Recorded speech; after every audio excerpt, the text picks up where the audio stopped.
બહુ જ મારઝૂડ તમારી સાથે કરી, બહુ ખરાબ વર્તન કર્યું અને એના પછી ઘરેથી નીકળી જવાનું થયું ને ફોઈના ત્યાં રહેવા જતા રહ્યા, એ કેવી રીતે થયું? ત્યાં હું એક દિવસ ત્યાં અમારે સાથે ભરવાડના લોકો બધા ડુંગરી આવતા કે ચાલી કે તને ચંપલ લઈ દેવી કે ગામમાં જાવી કે તે મેં કીધું વાંધો નહીં, મેં કીધું તેની સાથે ત્યાં ચંપલ લેવા ગઈ. ત્યાં અમારા ફોન ભાઈ આવ્યા હતા એ પાલીતાણા. પછી એમને મેં કીધું મારા ફુવા સાથે મેં કીધું વાત કરવી છે, મેં કીધું આમ છે એમ. કે હા કાંઈ વાંધો નહીં કે હું કે તને નંબર આપું તું ફોન કરજે કે. પછી મેં મારો ફોન કર્યો, મેં કીધું આમ છે, મેં કીધું અહીંથી લઈ જાઓ એમ, આવી રીતે રાખે છે, મેં કીધું મારે છે ખાવા નથી આપતા ને. તે કે કાંઈ વાંધો નહીં કે ક્યારે કે તને લેવા આવું, મેં કીધું કાલ સવારમાં આવજો, મેં કીધું લેવા. તો એ કે હો વાંધો નહીં. પછી ત્યાંથી આવીને મને લઈ ગયા ડુંગરેથી આવીને. પછી પોલીસ કેસ કર્યો મેં. પછી એમને પૂછ્યું કે આ દીકરીની કે તમે રાખતા નથી કે ફઈ ભેગી જવા દો કે ઈ રાખશે. કે ત્યાં તો ઈ બોલતા નહીં મારા ફઈ સાથે, મોટા બાપુ. કે ત્યાં તો નહીં જવા દો કે જીવતી રે મરી જાય પણ ત્યાં નહીં જવા દો કે. અચ્છા. પછી ત્યાંથી મારે કેસ વિકાસ ખાતામાં આવી ગયો. કોમલ, જ્યારે આવી તકલીફ થતી હતી બાપુજીને એ લોકો, તમે કીધું કે બા દાદા તો બહુ સરસ રીતે રાખતા હતા અને એ વખતે મા બાપની કમી પણ ક્યારે ના લાગી, પણ જ્યારે આ તકલીફો શરૂ થઈ, જ્યારે આ લોકો આવી રીતે તકલીફ આપતા, શું વિચાર આવતો એ વખતે? એમને હતું કે મારી જ કિસ્મત આવી લખાણી છે, મારે જ મમ્મી પપ્પા નહીં હોય એવો વિચાર આવે કે બધા એની કેવા મમ્મી પપ્પા હોય કેવી રીતે રાખે, જેને મમ્મી પપ્પા ન હોય એને લોકો કેવી રીતે રાખે, એના કાકા હોય. પણ મારી જ રીતે મારી સાથે મેં કીધું આવું કેમ થાય છે, નાનેથી મમ્મી પપ્પા નહીં ત્યાં આવી રીતે મેં કીધું મોટા બાપુ આવ્યા હતા, મોટા બાપુ આવી રીતે રાખે, મેં કીધું આવી કિસ્મત કરવા જીવવા કરતા જ મરી જવું સારું એવા વિચાર. ખાવાનું પણ ના મળે, આટલી બધો માર સહન કરવો પડે, અને પછી જ્યારે ફોઈના ઘરે ગયા અને પછી બધું ફરી જીવન પૂર્વવત થવા લાગ્યું, લગ્ન થયા પછી જીવનમાં એકદમ જ પરિવર્તન આવી ગયું, એ કેવી રીતે થયું? એ તો ફઈન ઘરે પછી તો ફઈન ઘરે તો જીવન બદલાઈ જ ગયું કે આમ છોકરી જ છું એવી રીતે રાખતા. એને મારા ફઈને 3 છોકરીઓ હતી, એ 3 છોકરીઓ કરતા મને વધુ રાખતા મારા ફઈ, કેમ કે મારી છોકરી છો એવી રીતે રાખતા. પછી એક દિવસ મહેશ પપ્પા સાથે મુલાકાત થઈ, મહેશભાઈ સવાણી એમની સાથે, એ અહીંયા રાનપડા આવ્યા હતા. એમને બધી વાત કરી કે આ દીકરીની કે આવું દુઃખ છે, એને મમ્મી પપ્પા નાનેથી નથી, તે કે જાવ કે તે દિવસે એને ગાડી મોકલી કે દીદી લઈ આવો કે મારે એને મળવું છે. તે દિવસે હું મારા ફ્રેન્ડ છોકરીના લગ્નમાં ગઈ હતી સણોસરા, ત્યાં પપ્પાએ 4 વ્હીલ મોકલી મને લેવા.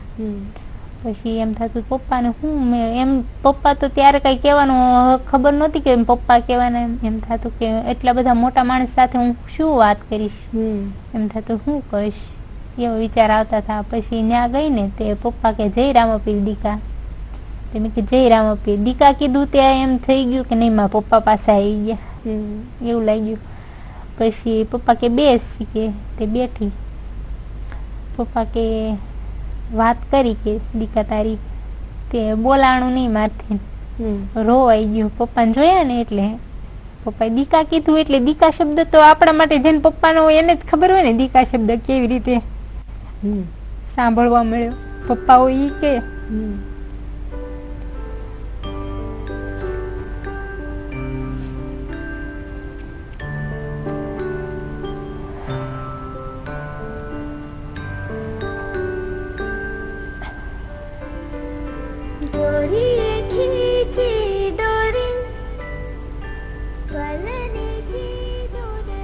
પછી આગળ શું થયું? પછી પપ્પા સાથે પપ્પા કે કાંઈ વાંધો નહીં દીકા કે તું રોમાઈ કે આપણે કાંઈ નથી કેવું, કાંઈ સાંભળવું નથી કે.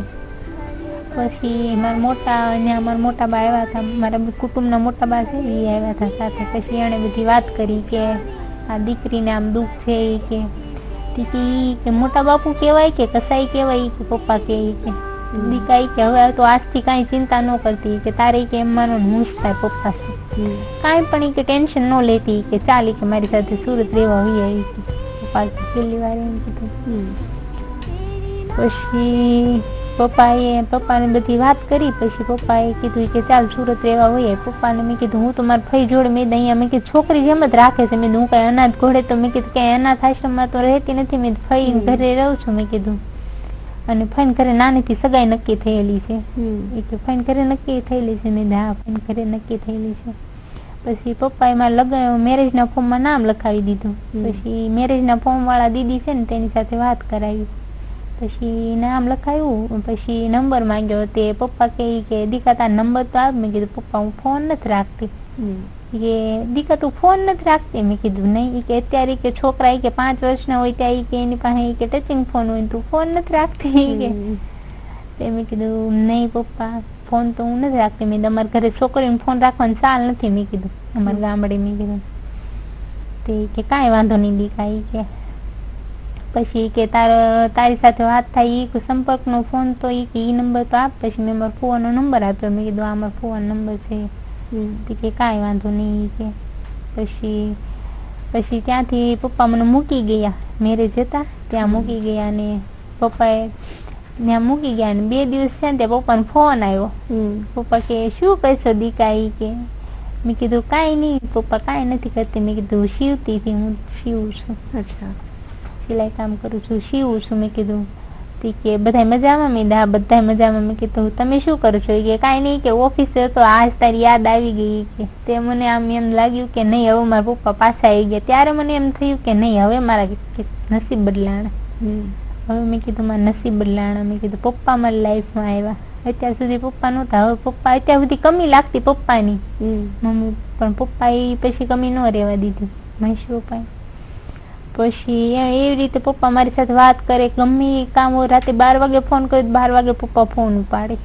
12 વાગે જવાબ આપે. કંઈ પણ કામ હોય ને પપ્પાને ફોન કરું એટલે પપ્પા તરત ફોન કરે. અને મેં જેવું સપનું જોયું હતું ને મારા મેરેજનું પપ્પા એવા જ મેરેજ કરાવ્યા. કોમલ નાનપણ ખૂબ જ મુશ્કેલીમાં અને તકલીફમાં પસાર થયું. પણ જેમ તમે કહો છો કે એમ હવે જીવન સરસ રીતે જીવાઈ રહ્યું છે. અને હવે તમે કહી રહ્યા છો કે મહેશભાઈના જીવનમાં આવ્યા પછી તો સાવ જ પરિવર્તન છે. હવે આગળ ખાસ તમારા માટે શું કરવું છે? શું ઈચ્છા છે? આગળ તો અત્યારે તો હાઉસવાઈફ છું. આગળ તો કંઈ વિચાર્યું નથી. તો એ પપ્પા સાથે વાત કરવાનું ઓલું થાય એટલે ઘણું ઓલું થાય મને. પપ્પા આવી રીતે આ કોઈ દી અમદાવાદ જોયું નતું પપ્પાએ અમદાવાદ દેખાડ્યું. સુરત જોયું નતું પપ્પાએ સુરત દેખાડ્યું. મેરેજનો અનુભવ નતો એવો પપ્પાએ મેરેજ કરાવ્યા. પપ્પાએ તો મારી લાઈફ બદલી નાખી. પણ પહેલાની જયારે વાત ક્યારેક યાદ આવે તો કેવું લાગે છે? ત્યારે તો આમ દાદી બહુ યાદ આવે છે. અત્યારે દાદી એમ નતું કે દાદી હજી મારા મેરેજ સુધી રહે. દાદી એવા હતા પણ દાદી આત્મહત્યા કરી લીધી. દાદી અત્યારે ઘણી વાર બહુ યાદ આવી. અને એ અનુભવ યાદ કરું તો આમ અચાનક થી આ રૂવાટા બધા બેઠા થઈ જાય. આમ એમ થાય કે શું કરવું? એવા એ લાઈફ સારું કર્યું હોય ગઈ.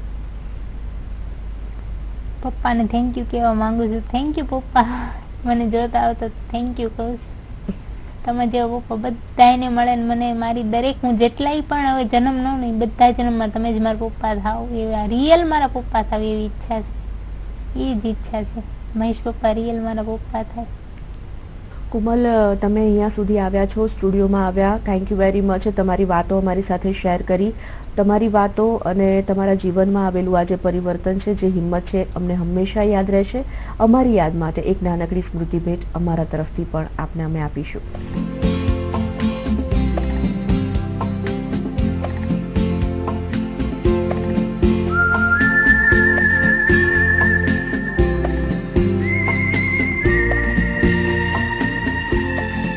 દર્શક મિત્રો, કેટલાક લોકોને મળીને ચોક્કસ એવું લાગે છે કે તેઓ પોતાની વાત કદાચ બહુ સરળ અને સચોટ રીતે રજૂ નથી કરી શકતા, પરંતુ તેમની આંખો ઘણું બધું કહી જાય છે. તેમની વાતો જે તૂટક હોય છે તે ઘણું બધું કહી જાય છે.